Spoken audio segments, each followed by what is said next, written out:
Welcome to the second video in this series where we're talking about the effects of sin on a believer, or basically answering the question of, can you sin so much as to lose your salvation?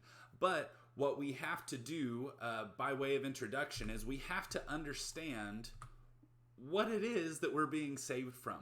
I believe that the concept of sin is actually quite undertaught in most churches today, so that when people are offered salvation, they say, yeah, that's a great idea, but we don't really understand the magnitude of it. But if we can start to understand sin, then we can start to understand how we are to interact with it, or much more preferably, avoid it in the lives of believers.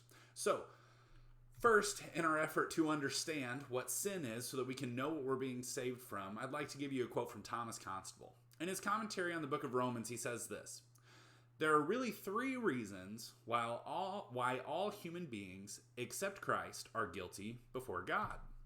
First, God imputed Adam's guilt to each of his descendants. This is called original sin. This is a legal matter. So basically, because of what Adam did, we are guilty before God." Say, oh, this isn't fair. Well, why not? He gives a great example. He says, just as children who are born in any given country are automatically governed by the conditions that the country's forefathers set in motion, so people who are born in Adam's race automatically fall under conditions that Adam set in motion. Second, every human being is born with a human nature that has been defiled by sin.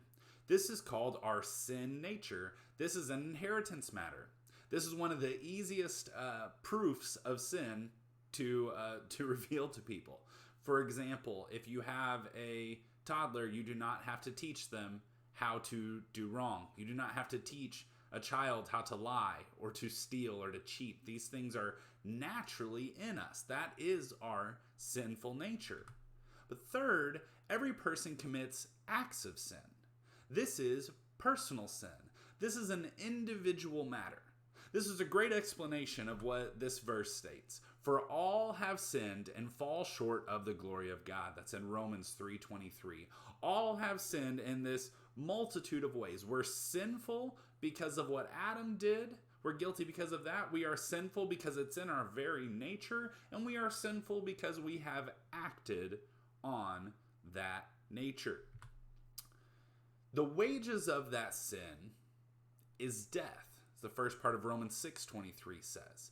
All of us were born into sin, and all of us lived according to sin. And the natural result of that sin is death. Death comes in multiple forms, but the word basically means separation. We have been separated from God relationally. We have been, we do face physical death where we are separated from our bodies, from the land of the living, so to speak. And that is the natural result of all sinners. Therefore, just as sin entered the world through one man, and death through sin, in this way, death spread to all men because all sinned. So we have to understand the issue of salvation. What are we being saved from? We are being saved from sin, which will also save us from death. Please tune into the next video where we will start to talk about this concept of salvation.